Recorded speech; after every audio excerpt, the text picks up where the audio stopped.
Hello dear students, Navdeep sir की physics की class में आप सभी स्टूडेंट्स का स्वागत है।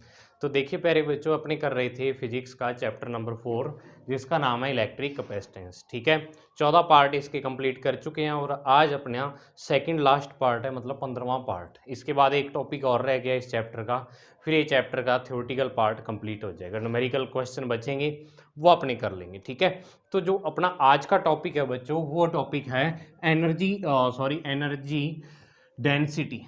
मैंने पुराना ही लिख दिया यहाँ पे। यहाँ जो टॉपिक का नाम आएगा वो देख लो आप, energy density of A parallel plate capacitor. ठीक है, of A parallel plate capacitor, यानी कि पैरेलल प्लेट कैपेसिटर की एनर्जी डेंसिटी क्या होती है वो अपनी आज डिस्कस करने जा रहे हैं। ठीक है, तो बहुत ही अच्छे तरीके से आपने ये वाला टॉपिक समझना है और इसको करना है। तो देखो, आपको पहले मैं थ्योरी समझा देता हूँ सारी इस टॉपिक की। वो थ्योरी आपको नोट्स में मिल जाएगी और उस थ्योरी की शॉर्ट फॉर्म मैंने यहाँ पे लिख रखी है। ठीक है, तो देखो क्या होता है कि जब भी अपने किसी कैपेसिटर को चार्ज देते हैं तो वो उस चार्ज को देने में जो वर्क डन होता है वो अपने कल पढ़ लिया था कि वो वर्क डन कैपेसिटर की प्लेट्स के बिटवीन एनर्जी की फॉर्म में स्टोर हो जाता है। अब ये वाली जो एनर्जी है, कई एक्सपेरिमेंट करके देखे गए।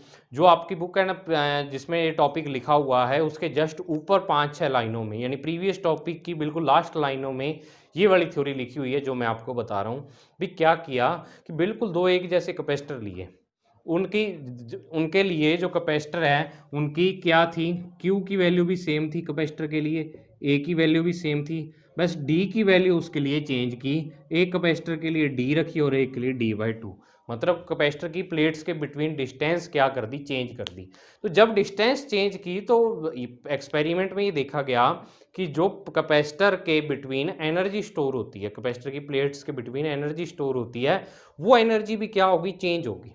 ठीक है, अब वो क्यों चेंज होगी और वो किस प्रकार प्लेट्स के बिटवीन डिस्टेंस पर डिपेंड करती है, तो उस सारे का रिजल्ट निकालने के लिए अपने फॉर्मूला निकालते हैं energy density of A parallel plate capacitor. ठीक है, तो बिल्कुल एनर्जी डेंसिटी का आपने ये फार्मूला, ये वाला जो आज अपने फार्मूला डेराइव करेंगे, ये चैप्टर नंबर 2 में भी आपने डेराइव किया हुआ है, लेकिन वहाँ पे कंडक्टर के लिए था, यहाँ पैरेलल प्लेट कैपेसिटर के लिए आ जाएगा। फार्मूला वही रहेगा क्योंकि कैपेसिटर भी तो एक तरह का कंडक्टर ही होता है, दो कंडक्टिंग प्लेट से ये बनता है। तो तभी क्या है, फार्मूला वैसे ही बिल्कुल सेम रहेगा, लेकिन क्या है कि उसका मेथड चेंज हो जाएगा अब आज वाले फार्मूले का। ठीक है, तो अब जो एनर्जी स्टोर होती है वो ये देखा गया कि एनर्जी डिस्टेंस में तो स्टोर हो नहीं सकती।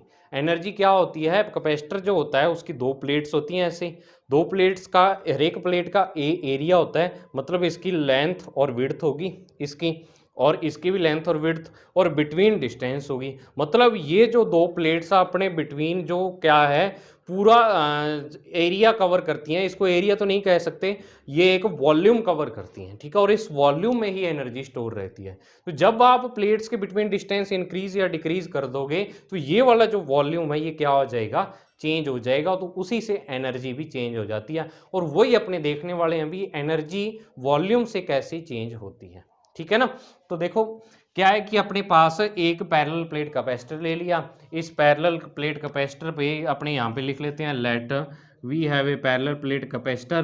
ठीक है, वो लिख देंगे। चार्ज जो कैपेसिटर पर है वो क्यू है, एरिया जो प्लेट्स का है, एरिया ऑफ प्लेट्स ये कितना है आपके पास, ए है, और डिस्टेंस बिटवीन द प्लेट्स कितनी है आपके पास, डी है। ठीक है, डिस्टेंस बिटवीन द प्लेट्स ये आपके पास स्मॉल डी है। ठीक है, ये डेरिवेशन में आप थ्योरी लिख दोगे, let we have a parallel plate capacitor, the charge on each plate is Q, area of plates is A. ये सारी थ्योरी आपके याद होंगी या आप खुद भी इसको तैयार कर सकते हो, वो आपको कोई दिक्कत नहीं आनी चाहिए। अब बात आती है मेन मुद्दे की, अपने इस फॉर्मूले को डेराइव जो करेंगे एनर्जी डेंसिटी का, वो कहाँ से, कि अपने जानते हैं, वी नो दैट अपने जानते हैं कि जो electric field between the plates of A parallel plate capacitor, ठीक है। जो पैरेलल प्लेट कैपेसिटर होता है, इसकी प्लेट्स के बिटवीन जो इलेक्ट्रिक फील्ड ई की वैल्यू होती है वो आपके पास आती है सिग्मा अपॉन एप्सिलॉन नॉट, या इसको अपने लिख सकते हैं E is equal to sigma को अपने क्यू अपॉन ए लिख सकते हैं, और ये एप्सिलॉन नॉट। ये फॉर्मूला आपने पढ़ा हुआ है पैरेलल प्लेट कैपेसिटर का, जब फॉर्मूला डिराइव किया था तो यहीं से स्टार्ट किया था। तो अगर मैं यहाँ से चार्ज की वैल्यू निकालूं तो वो आपके पास आ जाएगी, ये वाला इधर मल्टीप्लाई हो जाएगा, तो आपके पास आ जाएगा ए एप्सिलॉन नॉट और ई, ये आ जाएगा। और इसको इक्वेशन नंबर अपने दे देते हैं फर्स्ट। ठीक है, ये वाला अपने चार्ज की वैल्यू निकाली। अब चार्ज की वैल्यू ही क्यों निकाली वो अभी आपको आगे पता लगेगा भैया ये क्यों किया है ऐसे। ठीक है, अब देखो नेक्स्ट अगर मैं आपसे पूछूं capacitance of A parallel plate capacitor, parallel plate capacitor, ठीक है। तो कैपेसिटेंस की अगर मैं वैल्यू लिखूं तो वो क्या होती है, epsilon not A upon D होती है।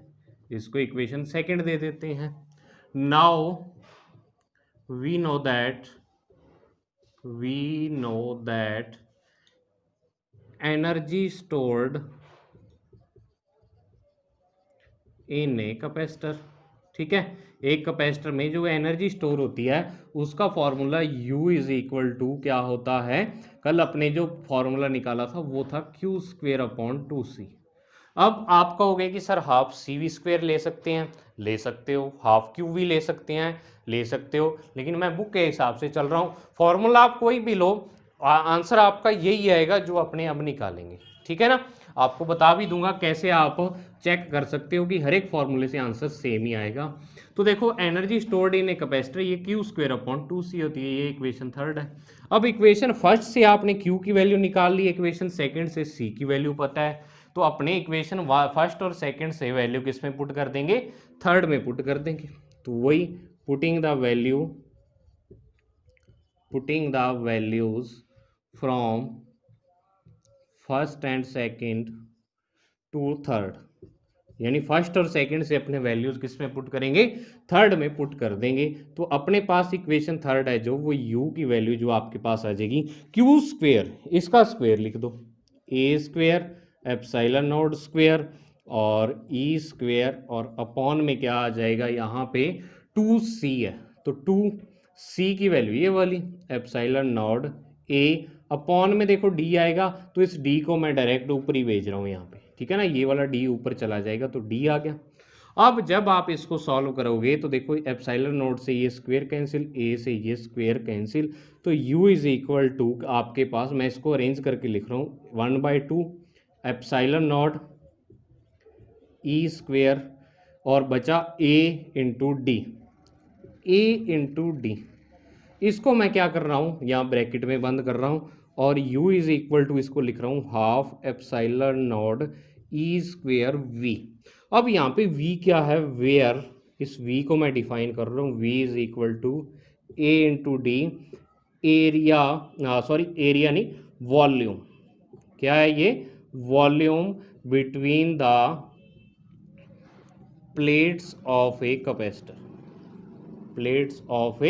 कैपेसिटर, यानी कि जो आपका कैपेसिटर है उसकी प्लेट्स के बिटवीन का वॉल्यूम आपके पास V है। वैसे V आपको ऐसे नहीं कंफ्यूज होना कि जो V है वो पोटेंशियल डिफरेंस का भी होता है, लेकिन इस फॉर्मूले में जो कैपिटल V आ रहा है वो आपका किसके लिए आ रहा है, वॉल्यूम के लिए आ रहा है। ठीक है, तो वैसे तो जो एनर्जी का वॉल्यूम के फॉर्म में फॉर्मूला है वो आपके पास ये आ गया, लेकिन जो अपना टॉपिक है वो एनर्जी डेंसिटी है। तो अब देखो एनर्जी डेंसिटी निकालने के लिए अपने क्या करते हैं, देखो इसको मैं अलग मार्कर से लिख देता हूँ यहाँ पे, तब आपको ज़्यादा समझ में आ जाएगा। क्या करते हैं, dividing equation 4 by v both sides. ठीक है, अपने क्या कर देते हैं, इस इक्वेशन 4 को बोथ साइड्स v यानी वॉल्यूम से डिवाइड कर देते हैं, तो जो आपके पास वैल्यू आ जाएगी u अपॉन v आ जाएगा इधर तो, और इधर आ जाएगा half epsilon not E square, और जो ही आपके पास u अपॉन v आ रहा है इसको ही अपने बोल देते हैं एनर्जी डेंसिटी। क्या बोल देते हैं इसको, एनर्जी डेंसिटी कह देते हैं। और इसकी जो सिंबल है वो UV होता है, क्योंकि ये यूनिट वॉल्यूम की एनर्जी होती है, तो UV से लिखते हैं। आपकी बुक में तो ये सिंबल शायद नहीं दिया हुआ ये UV वाला, तो आप इसको याद रख सकते हो। तो उसकी value epsilon not E square होती है एनर्जी डेंसिटी की। ये फॉर्मूला बच्चों आपके पास आ चुका है एनर्जी डेंसिटी का, ठीक है ना। मतलब यूनिट वॉल्यूम में जितनी एनर्जी स्टोर होती है वो आपके पास क्या होती है, एनर्जी डेंसिटी की इक्वल आ जाती है। तो कई बार आपको डायरेक्ट फार्मूला भी डेराइव करने के लिए आ सकता है, या इस पे बेस्ड न्यूमेरिकल भी आ सकते हैं।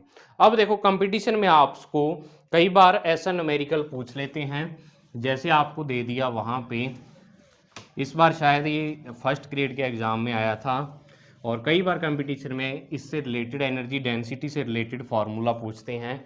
वो देखो कैसे, कि जैसे मान लो आपको क्वेश्चन दे देंगे कि फ्रॉम विच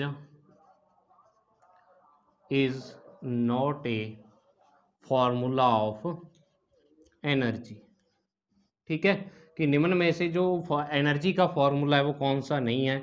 एक दे दिया जैसे हाफ mv², दूसरा ऑप्शन आपको दे दिया बी जैसे ऑप्शन दे दिया ये mgh दे दिया, तीसरा ऑप्शन आपको दे दिया हाफ एप्सिलॉन नॉट ई² दे दिया, फोर्थ ऑप्शन आपको दे दिया half mu naught b² v दे दिया। ऐसे 4 ऑप्शन दे दिया आपको, ठीक है। तो अब ये वाला फॉर्मूला आपके आगे जब अपने क्या करेंगे, मैग्नेटिज्म वाला चैप्टर करेंगे उसमें आएगा। तो अब इसमें देखो क्या है कि आपको पूछा हुआ है कि इसमें एनर्जी का फॉर्मूला कौन सा नहीं है, ठीक है। तो इसमें जो फॉर्मूला है आपको पता है ये वाला फॉर्मूला एनर्जी का है, तो ये ऑप्शन तो हो ही नहीं सकता। ये वाला फॉर्मूला भी एनर्जी का है, पोटेंशियल एनर्जी का, ये वाला ऑप्शन भी नहीं हो सकता। और ये वाली जो एनर्जी होती है ये होती है मैग्नेटिक एनर्जी, ये वाला भी नहीं है। तो ये वाला ऑप्शन है ये आपका बिल्कुल सही ऑप्शन हो जाएगा। क्योंकि देखो बच्चे यहाँ पे कंफ्यूज हो जाते हैं कि वैसे ये फॉर्मूले में क्या आता है कि एनर्जी डेंसिटी होती है, तो कई स्टूडेंट्स ये सोचते हैं कि ये भी एनर्जी का ही फॉर्मूला है ये एनर्जी ही, लेकिन यूनिट वॉल्यूम की एनर्जी है। मतलब एनर्जी को आपने वॉल्यूम से डिवाइड कर रखा है, तो ये वाला क्या हो जाएगा, इसका आंसर हो जाएगा। बच्चे गलत कर देते हैं इसमें, वो सोचते हैं कि ये वाला फॉर्मूला भी एनर्जी का ही है, तो उसने डायरेक्ट एनर्जी का फॉर्मूला पूछा हुआ है, तो आपको एनर्जी क्या होगी, ये वाली नहीं होगी, ये एनर्जी डेंसिटी होगी, ठीक है ना। तो इस टाइप से कई बार कंपटीशन एग्जाम में क्वेश्चन आया हुआ है इस टॉपिक से। तो बच्चों ये वाला आपका टॉपिक था आज का, एनर्जी डेंसिटी का, बिल्कुल छोटा सा टॉपिक था। अब देखो अपना लास्ट टॉपिक इस चैप्टर का बचा है, और वो टॉपिक सबसे बड़ा टॉपिक है और सबसे बड़ा डेरिवेशन है इस चैप्टर का। तो इसमें क्या है कि आपको उस डेरिवेशन में, ये बोर्ड मेरे को 2 बार साफ करना पड़ेगा, इतना बड़ा डेरिवेशन है, लेकिन है बहुत आसान, डरना नहीं है आपको बिल्कुल भी, बहुत ही आसान डेरिवेशन, आपने बहुत ही अच्छे तरीके से उसको करेंगे। तो मिलते हैं बच्चों नेक्स्ट वीडियो में, तब तक के लिए thank you, have a nice day.